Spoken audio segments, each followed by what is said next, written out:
നമസ്കാരം എല്ലാ കൂട്ടുകാർക്കും കേരള PSC നോട്ട്ബുക്കിൻ്റെ പുതിയൊരു ക്ലാസ്സിലേക്ക് സ്വാഗതം. അപ്പോൾ നമ്മുടെ ഖാദി ബോർഡ് LDCക്ക് ഇനി ആകെ ഒരു സ്റ്റേജ് എക്സാം മാത്രമേ ഉള്ളൂ. അത് ഡിസംബർ 9 തീയതിയാണ് നടക്കാൻ പോകുന്നത്. ഹോൾ ടിക്കറ്റൊക്കെ എല്ലാവർക്കും വന്നു കാണും. അപ്പോൾ ഇന്നത്തെ ക്ലാസ്സിൽ നമ്മൾ ആ പരീക്ഷയ്ക്ക് ചോദിക്കാൻ ചാൻസ് ഉള്ള സയൻസിലെ കുറച്ച് ചോദ്യങ്ങളാണ് നോക്കാൻ പോകുന്നത്. അപ്പോൾ നമുക്ക് ക്ലാസ്സിലേക്ക് കടക്കാം. ആദ്യത്തെ ചോദ്യം, പേശികളില്ലാത്ത ശരീരത്തിലെ അവയവം, അതായത് മനുഷ്യ ശരീരത്തിലെ പേശികൾ ഇല്ലാത്ത അവയവം ഏതാണ്? ശ്വാസകോശമാണ് പേശികളില്ലാത്ത ശരീര അവയവം. ശ്വാസകോശത്തെക്കുറിച്ചുള്ള പഠനം എന്താണ്? പൾമണോളജി അല്ലെങ്കിൽ പ്ലൂറോളജി എന്നും പറയാറുണ്ട്. പൾമണോളജി അല്ലെങ്കിൽ പ്ലൂറോളജിയാണ് ശ്വാസകോശത്തെക്കുറിച്ചുള്ള പഠനം. ഇനി നമുക്ക് സാധാരണയായി കണ്ടുവരുന്ന ഒരു ചോദ്യമാണ്, ഇതൊരു പ്രീവിയസ് ക്വസ്റ്റ്യൻ ആണ്. ശ്വാസകോശത്തെ പൊതിഞ്ഞുള്ള ഇരട്ട സ്തരത്തിൻ്റെ പേരെന്ത്? ഇത് 2-3 തവണ ചോദിച്ചിട്ടുണ്ട്. ശ്വാസകോശത്തെ പൊതിഞ്ഞുള്ള ഇരട്ട സ്തരത്തിൻ്റെ പേരാണ് പ്ലൂറ. അടുത്ത ചോദ്യം, രക്തക്കുഴലുകളെക്കുറിച്ചുള്ള പഠനം എന്താണ്? ആൻജിയോളജിയാണ് രക്തക്കുഴലുകളെക്കുറിച്ചുള്ള പഠനം അറിയപ്പെടുന്നത്. ശുദ്ധരക്തം വഹിക്കുന്ന രക്തക്കുഴലുകൾ ഏത്? ശുദ്ധരക്തം വഹിക്കുന്ന രക്തക്കുഴലുകൾ ഏതാണ്? ധമനികളാണ് ശുദ്ധരക്തം വഹിക്കുന്നത്. അശുദ്ധ രക്തം വഹിക്കുന്നത് സിരകളാണ് അശുദ്ധ രക്തം വഹിക്കുന്ന രക്തക്കുഴലുകൾ. അടുത്തത്, രക്തം കട്ടപിടിക്കാൻ സഹായിക്കുന്ന പ്ലാസ്മ പ്രോട്ടീൻ ഏത്? രക്തം കട്ടപിടിക്കാൻ സഹായിക്കുന്ന പ്ലാസ്മ പ്രോട്ടീൻ ഏതാണ്? ഫൈബ്രിനോജനാണ് രക്തം കട്ടപിടിക്കാൻ സഹായിക്കുന്ന പ്ലാസ്മ പ്രോട്ടീൻ. രക്തം കട്ടപിടിക്കാൻ സഹായിക്കുന്ന രക്തകോശം ഏതാണെന്ന് ചോദിച്ചാൽ അത് പ്ലേറ്റ്ലെറ്റ് ആണ്.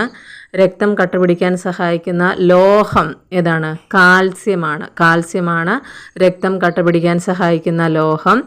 രക്തം കട്ടപിടിക്കാൻ സഹായിക്കുന്ന ജീവകമാണെങ്കിൽ അത് ജീവകം K ആണ്. അപ്പോൾ ഓർത്തിരിക്കുക, രക്തം കട്ടപിടിക്കാൻ സഹായിക്കുന്ന പ്ലാസ്മ പ്രോട്ടീനാണ് ഫൈബ്രിനോജൻ. രക്തകോശമാണെങ്കിൽ അത് പ്ലേറ്റ്ലെറ്റ് ആണ്. ലോഹം കാൽസ്യമാണ്. രക്തം കട്ടപിടിക്കാൻ സഹായിക്കുന്ന ജീവകം ആണ് ചോദ്യമെങ്കിൽ ജീവകം K ആണ്. അടുത്ത ചോദ്യം, ശരീരത്തിലെ ആയുധപ്പുരയെന്നോ പട്ടാള ക്യാമ്പെന്നോ പറയപ്പെടാവുന്ന അവയവം ഏതാണ്? പ്ലീഹ അല്ലെങ്കിൽ സ്പ്ലീൻ. ശരീരത്തിലെ ആയുധപ്പുരയെന്നോ പട്ടാള ക്യാമ്പെന്നോ പറയപ്പെടുന്ന അവയവമാണ് പ്ലീഹ അല്ലെങ്കിൽ സ്പ്ലീൻ. അടുത്ത ചോദ്യം, ചുവന്ന രക്താണുക്കളുടെ ശവപ്പറമ്പ് എന്നറിയപ്പെടുന്ന അവയവം ഏത്? ചുവന്ന രക്താണുക്കളുടെ ശവപ്പറമ്പ് എന്നറിയപ്പെടുന്ന അവയവവും പ്ലീഹ തന്നെയാണ്. പ്ലീഹയാണ് ചുവന്ന രക്താണുക്കളുടെ ശവപ്പറമ്പ് എന്ന് അറിയപ്പെടുന്നത്. രക്തഗ്രൂപ്പ് കണ്ടെത്തിയത് ആര്? രക്തഗ്രൂപ്പ് കണ്ടെത്തിയത് ആരാണ്? കാൾ ലാൻഡ്സ്റ്റെയ്നറാണ് രക്തഗ്രൂപ്പ് കണ്ടെത്തിയത്. ആൻറ്റിബോഡി ഇല്ലാത്ത രക്തഗ്രൂപ്പ് ഏത്? ആൻറ്റിബോഡി ഇല്ലാത്ത രക്തഗ്രൂപ്പ് ഏതാണ്? AB ഗ്രൂപ്പാണ്. AB ഗ്രൂപ്പാണ് ആൻറ്റിബോഡി ഇല്ലാത്ത രക്തഗ്രൂപ്പ്. ആൻറ്റിജൻ ഇല്ലാത്ത രക്തഗ്രൂപ്പ് ഏതാണ്? അത് O ഗ്രൂപ്പാണ്. O ഗ്രൂപ്പാണ് ആൻറ്റിജൻ ഇല്ലാത്ത രക്തഗ്രൂപ്പ്. ആൻറ്റിബോഡി ഇല്ലാത്ത രക്തഗ്രൂപ്പ് AB ഗ്രൂപ്പാണ്. അടുത്ത ചോദ്യം, പ്ലേറ്റ്ലെറ്റുകളുടെ ശാസ്ത്രീയ നാമം എന്ത്? പ്ലേറ്റ്ലെറ്റുകളുടെ ശാസ്ത്രീയ നാമം എന്താണ്? ത്രോംബോസൈറ്റ് എന്നാണ് പ്ലേറ്റ്ലെറ്റുകളുടെ ശാസ്ത്രീയ നാമം. രക്തം കട്ടപിടിക്കാൻ സഹായിക്കുന്ന രക്തകോശമാണ് പ്ലേറ്റ്ലെറ്റ്. 1 മില്ലിലിറ്റർ രക്തത്തിൽ പ്ലേറ്റ്ലെറ്റുകളുടെ എണ്ണം 2.5 ലക്ഷം മുതൽ 3.5 ലക്ഷം വരെ ആണ്. ഇനി അടുത്ത ചോദ്യം, ശ്വേതരക്താണുക്കളുടെ ആയുർദൈർഘ്യം എത്ര ദിവസമാണ്? 10 മുതൽ 15 ദിവസം വരെയാണ് ശ്വേതരക്താണുക്കളുടെ ആയുർദൈർഘ്യം. അരുണരക്താണുക്കളുടെ ശരാശരി ആയുസ് എന്ന് പറയുന്നത് 120 ദിവസമാണ്. ശ്വേതരക്താണുക്കളാണെങ്കിൽ 10 മുതൽ 15 ദിവസം വരെയാണ്. മനുഷ്യ ശരീരത്തിന് രോഗപ്രതിരോധ ശേഷി നൽകുന്ന രക്തകോശം ഏതാണ്?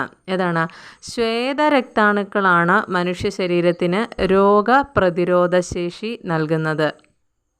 അടുത്ത ചോദ്യം, ഹീമോഗ്ലോബിനിൽ അടങ്ങിയിരിക്കുന്ന ലോഹം ഏതാണ്? ഇരുമ്പാണ് ഹീമോഗ്ലോബിനിൽ അടങ്ങിയിരിക്കുന്ന ലോഹം. ശ്വേതരക്താണുക്കളുടെ അളവ് കുറയുന്ന അവസ്ഥയെ എന്തു പറയുന്നു? WBCയുടെ അളവ് കുറയുന്ന അവസ്ഥയാണ് ലൂക്കോപീനിയ എന്നാണ് ശ്വേതരക്താണുക്കളുടെ അളവ് കുറയുന്ന രോഗാവസ്ഥയ്ക്ക് പറയുന്ന പേര്. ഏറ്റവും വലിയ ശ്വേതരക്താണു ഏതാണ്? മോണോസൈറ്റാണ് ഏറ്റവും വലിയ ശ്വേതരക്താണു. അടുത്ത ചോദ്യം, രക്തത്തെക്കുറിച്ചുള്ള പഠനം അറിയപ്പെടുന്നത് എന്താണ്? ഹെമറ്റോളജിയാണ് രക്തത്തെക്കുറിച്ചുള്ള പഠനം. രക്തത്തിൻ്റെ pH മൂല്യം എത്രയാണ്? 7.4 രക്തത്തിൻ്റെ pH മൂല്യം. രക്തം കട്ട പിടിക്കാൻ എടുക്കുന്ന സമയം എത്രയാണ്? 3 മുതൽ 6 മിനിറ്റ് വരെയാണ് രക്തം കട്ട പിടിക്കാൻ എടുക്കുന്ന സമയം. മനുഷ്യ ശരീരത്തിൽ രക്തം കട്ട പിടിക്കുന്നത് തടയുന്ന രാസവസ്തുവിൻ്റെ പേരെന്ത്? മനുഷ്യ ശരീരത്തിൽ രക്തം കട്ട പിടിക്കുന്നത് തടയുന്ന രാസവസ്തുവാണ് ഹെപ്പാരിനാണ്. ബ്ലഡ് ബാങ്കിൽ രക്തം സൂക്ഷിക്കുന്ന താപനില എത്ര ഡിഗ്രി സെൽഷ്യസ് ആണ്? 4 ഡിഗ്രി സെൽഷ്യസ് താപനിലയിലാണ് ബ്ലഡ് ബാങ്കിൽ രക്തം സൂക്ഷിക്കുന്നത്. രക്തത്തിൻ്റെ ദ്രാവക ഭാഗം അറിയപ്പെടുന്ന പേര് എന്താണ്? പ്ലാസ്മയാണ് രക്തത്തിൻ്റെ ദ്രാവക ഭാഗം അറിയപ്പെടുന്നത്. രക്തസമ്മർദ്ദം ക്രമീകരിക്കുന്ന പ്ലാസ്മ പ്രോട്ടീൻ ഏത്? രക്തസമ്മർദ്ദം ക്രമീകരിക്കുന്ന പ്ലാസ്മ പ്രോട്ടീനാണ് ആൽബുമിൻ. രോഗപ്രതിരോധത്തിന് സഹായകമായ ആൻറ്റിബോഡികൾ നിർമ്മിക്കാൻ സഹായിക്കുന്ന പ്ലാസ്മ പ്രോട്ടീൻ ഏതാണ്? അത് ഗ്ലോബുലിനാണ്. രക്തസമ്മർദ്ദം ക്രമീകരിക്കുന്നത് ആൽബുമിനാണ്. രോഗപ്രതിരോധത്തിന് സഹായകമായ ആൻറ്റിബോഡി നിർമ്മിക്കാൻ സഹായിക്കുന്ന പ്ലാസ്മ പ്രോട്ടീനാണ് ഗ്ലോബുലിൻ. അടുത്ത ചോദ്യം, രക്തം കട്ട പിടിക്കുന്നതിൽ പ്രധാന പങ്കുവഹിക്കുന്ന പ്ലാസ്മ പ്രോട്ടീൻ ഏത്? അത് ഫൈബ്രിനോജനാണ്. ഈ മൂന്നും ഇമ്പോർട്ടൻ്റ് ആണ്. ആൽബുമിൻ രക്തസമ്മർദ്ദം ക്രമീകരിക്കുന്നു, ഗ്ലോബുലിൻ ആൻറ്റിബോഡികളെ നിർമ്മിക്കുന്നു, ഫൈബ്രിനോജൻ രക്തം കട്ട പിടിക്കാൻ സഹായിക്കുന്നു. ഇത് മൂന്നും എന്താണ്? പ്ലാസ്മ പ്രോട്ടീനാണ്. ഓക്കെ, അടുത്ത ചോദ്യം, ലോകത്തിലെ ആദ്യ കൃത്രിമ ഹൃദയത്തിൻ്റെ പേര് എന്താണ്? ജാർവിക് 7 ആണ് ലോകത്തിലെ ആദ്യത്തെ കൃത്രിമ ഹൃദയം. ഇനി അടുത്തത് വളരെ ഇമ്പോർട്ടൻ്റ് ആയിട്ടുള്ളൊരു ഭാഗമാണ് നമ്മുടെ തലച്ചോറ്, ബ്രെയിൻ എന്ന് പറയുന്നത്. അപ്പോൾ അതുമായി ബന്ധപ്പെട്ട കുറച്ച് ചോദ്യങ്ങളാണ് ഇനി നമ്മൾ പഠിക്കാൻ പോകുന്നത്. ലിറ്റിൽ ബ്രെയിൻ എന്നറിയപ്പെടുന്ന മസ്തിഷ്ക ഭാഗം ഏതാണ്? സെറിബെല്ലം. ലിറ്റിൽ ബ്രെയിൻ എന്നറിയപ്പെടുന്ന മസ്തിഷ്ക ഭാഗമാണ് സെറിബെല്ലം. മനുഷ്യ ശരീരത്തിലെ റിലേ സ്റ്റേഷൻ എന്നറിയപ്പെടുന്ന മസ്തിഷ്ക ഭാഗം ഏതാണ്? മനുഷ്യ ശരീരത്തിലെ റിലേ സ്റ്റേഷൻ എന്ന് അറിയപ്പെടുന്ന മസ്തിഷ്ക ഭാഗമാണ് തലാമസ് ആണ്. സുഷുമ്നയുടെ ഉള്ളിൽ സെറിബ്രോസ്പൈനൽ ദ്രവം കാണപ്പെടുന്ന ഭാഗം എവിടെയാണ്? Central canal. അപ്പോൾ സുഷുമ്നയുടെ ഉള്ളിൽ കാണുന്ന ദ്രവമാണ് സെറിബ്രോസ്പൈനൽ ദ്രവം. ഇത് കാണപ്പെടുന്ന ഭാഗം സെൻട്രൽ കനാലാണ്. മനുഷ്യ ശരീരത്തിലെ അനൈച്ഛിക പ്രവർത്തനങ്ങളെ നിയന്ത്രിക്കുന്ന മസ്തിഷ്ക ഭാഗം ഏത്? മനുഷ്യ ശരീരത്തിലെ അനൈച്ഛിക പ്രവർത്തനങ്ങളെ നിയന്ത്രിക്കുന്ന മസ്തിഷ്ക ഭാഗമാണ് മെഡുല്ല ഒബ്ലാങ്കേറ്റ.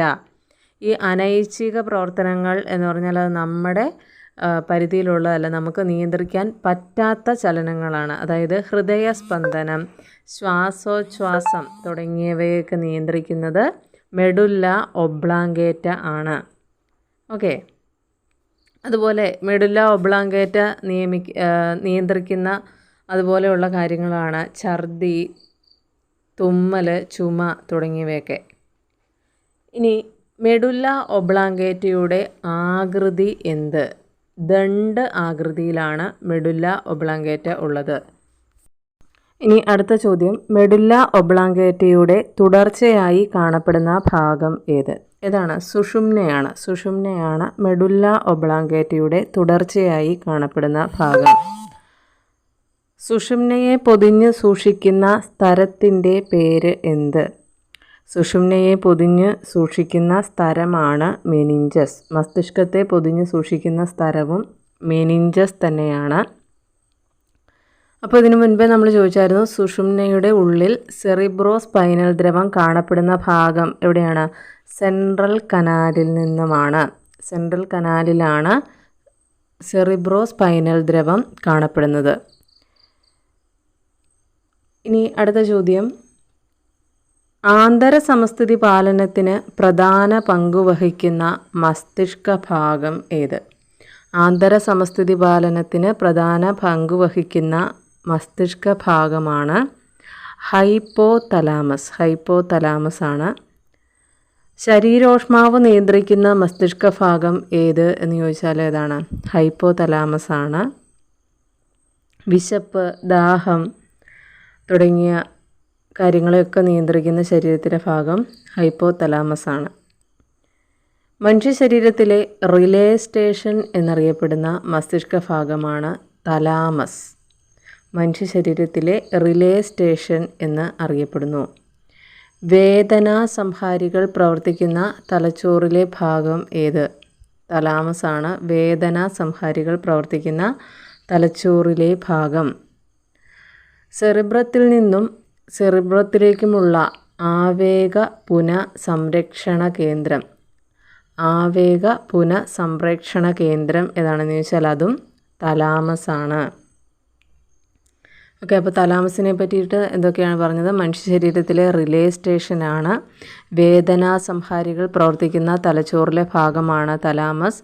സെറിബ്രത്തിൽ നിന്നും സെറിബ്രത്തിലേക്കുമുള്ള ആവേഗ പുനഃസംരക്ഷണ കേന്ദ്രവും തലാമസ് ആണ്.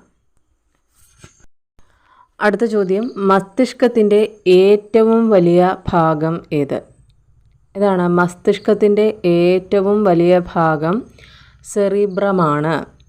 ഐച്ഛിക പ്രവർത്തനങ്ങളെ നിയന്ത്രിക്കുന്ന തലച്ചോറിലെ ഭാഗം അതും സെറിബ്രമാണ്. ഐച്ഛിക പ്രവർത്തനങ്ങളെ നിയന്ത്രിക്കുന്ന തലച്ചോറിലെ ഭാഗം സെറിബ്രമാണ്. ഇന്ദ്രിയാനുഭവങ്ങൾ ഉളവാക്കുന്ന തലച്ചോറിലെ ഭാഗം ഏത്? അതും സെറിബ്രമാണ്. സെറിബ്രത്തിൻ്റെ ബാഹ്യഭാഗം എന്തറിയപ്പെടുന്നു? കോർട്ടക്സ് എന്നറിയപ്പെടുന്നു. ആന്തരഭാഗം മെഡുല്ല എന്നും അറിയപ്പെടുന്നു. അടുത്ത ചോദ്യം, മസ്തിഷ്കത്തെ പറ്റിയുള്ള പഠനം അറിയപ്പെടുന്നത് എന്ത്? ഫ്രിനോളജി. ഫ്രിനോളജിയാണ് മസ്തിഷ്കത്തെക്കുറിച്ചുള്ള പഠനം. മസ്തിഷ്കത്തെ പൊതിഞ്ഞ് സംരക്ഷിക്കുന്ന അസ്ഥിയുടെ പേര് എന്താണ്? കപാലം. കപാലമാണ് മസ്തിഷ്കത്തെ പൊതിഞ്ഞ് സൂക്ഷിക്കുന്ന അസ്ഥി, അല്ലെങ്കിൽ തലയോട് എന്നും പറയാറുണ്ട്. കപാലത്തെക്കുറിച്ചുള്ള പഠനം ഏതാണ്? ക്രാനിയോളജി. ക്രാനിയോളജിയാണ് മസ്തിഷ്കത്തെ പൊതിഞ്ഞ് സംരക്ഷിക്കുന്ന അസ്ഥിയായ കപാലത്തെക്കുറിച്ചുള്ള പഠനമാണ് ക്രാനിയോളജി. മസ്തിഷ്കത്തിൻ്റെ ശരാശരി ഭാഗം എത്ര? ഇതും സാധാരണയായിട്ട് ചോദിക്കാറുള്ള ഒരു ചോദ്യമാണ്. 1400 ഗ്രാമാണ് മസ്തിഷ്കത്തിൻ്റെ ശരാശരി ഭാരം. മസ്തിഷ്കത്തെ പൊതിഞ്ഞു സൂക്ഷിക്കുന്ന 3 സ്തരപാളികളുള്ള ആവരണത്തിൻ്റെ പേര് എന്താണ്? മെനിഞ്ചസ് ആണ്. സുഷുമ്നയിലും കാണപ്പെടുന്നു എന്ന് നമ്മൾ പറഞ്ഞു. മെനിഞ്ചസ് ആണ്. ഇനി സുഷുമ്നയിലുള്ള പോലെ തന്നെ മസ്തിഷ്കത്തിലും സെറിബ്രോ സ്പൈനൽ ദ്രവം ഉണ്ട്. മസ്തിഷ്ക കലകൾക്ക് പോഷക ഘടകങ്ങൾ, ഓക്സിജൻ തുടങ്ങിയവ നൽകുകയും മസ്തിഷ്കത്തിനുള്ളിലെ മർദ്ദം ക്രമീകരിക്കുകയും മസ്തിഷ്കത്തെ ക്ഷതങ്ങളിൽ നിന്നും സംരക്ഷിക്കുകയും ഒക്കെ ചെയ്യുന്നത് ഈ സെറിബ്രോ സ്പൈനൽ ദ്രവമാണ്. മെനിഞ്ചസിൽ നിറഞ്ഞു നിൽക്കുന്ന ദ്രവവും ഏതാണ്? അത് സെറിബ്രോ സ്പൈനൽ ദ്രവം തന്നെയാണ്. ഇനി മറ്റൊരു ചോദ്യം, മസ്തിഷ്കത്തിലേക്കുള്ള രക്തക്കുഴലുകളിൽ രക്തം കട്ട പിടിക്കുന്ന അവസ്ഥയ്ക്ക് പറയുന്ന പേര് എന്താണ്? സെറിബ്രൽ ത്രോംബോസിസ് എന്നാണ്. മസ്തിഷ്കത്തിലേക്കുള്ള രക്തക്കുഴലുകളിൽ രക്തം കട്ട പിടിച്ചിരിക്കുകയാണെങ്കിൽ അതിനെയാണ് സെറീബ്രൽ ത്രോംബോസിസ് എന്ന് പറയുന്നത്. മെനിഞ്ചസിനുണ്ടാകുന്ന അണുബാധയെ മെനിഞ്ചൈറ്റിസ് എന്ന് പറയുന്നു. മെനിഞ്ചസിനുള്ള ഉണ്ടാകുന്ന അണുബാധയാണ് മെനിഞ്ചൈറ്റിസ്. ഓക്കെ, അപ്പം മസ്തിഷ്കത്തിൻ്റെ ശരാശരി ഭാരം 1400 ഗ്രാം ആണെന്ന് പറഞ്ഞു. മസ്തിഷ്കത്തെ പൊതിഞ്ഞ് സംരക്ഷിക്കുന്ന സ്ഥലമാണ് മെനിഞ്ചസ്. ഓക്കെ, മെനിഞ്ചസിൽ നിറഞ്ഞു നിൽക്കുന്ന ദ്രവത്തെയാണ് സെറിബ്രോസ്പൈനൽ ദ്രവം എന്ന് പറയുന്നത്. മസ്തിഷ്കത്തെക്കുറിച്ചുള്ള പഠനമാണ് ഫ്രീനോളജി. മസ്തിഷ്കത്തിൻ്റെ ഏറ്റവും വലിയ ഭാഗം ഏതാ? സെറിബ്രമാണ്. ഐച്ഛിക പ്രവർത്തനങ്ങളെയാണിത് നിയന്ത്രിക്കുന്നത്. ഇനി അടുത്ത മനുഷ്യ ശരീരത്തിലെ റിലേ സ്റ്റേഷൻ എന്നറിയപ്പെടുന്നത് തലാമസ് ആണ്. സെറിബ്രത്തിൽ നിന്നും സെറിബ്രത്തിലേക്കുമുള്ള ആവേഗ പുനഃപ്രസരണ കേന്ദ്രം ഏതാണെന്ന് ചോദിച്ചാൽ അത് തലാമസ് ആണ്. ആന്തര സമസ്ഥിതി പാലനത്തിന് സഹായിക്കുന്നത് ഹൈപ്പോ തലാമസ് ആണ്. ശരീരോഷ്മാവ് നിയന്ത്രിക്കുന്ന മസ്തിഷ്കത്തിലെ ഭാഗം ഏതാണെന്ന് ചോദിച്ചാലും അത് ഹൈപ്പോ തലാമസ് ആണ്. വിശപ്പ്, ദാഹം തുടങ്ങിയവയൊക്കെ നിയന്ത്രിക്കുന്നത് ഹൈപ്പോ തലാമസ് ആണ്. ഇനി എന്താ? സെറിബെല്ലമാണ്. അതൊരു ചോദ്യമാണേ. ലിറ്റിൽ ബ്രെയിൻ എന്നറിയപ്പെടുന്ന മസ്തിഷ്കത്തിലെ ഭാഗം ഏതാ? സെറിബെല്ലമാണ്.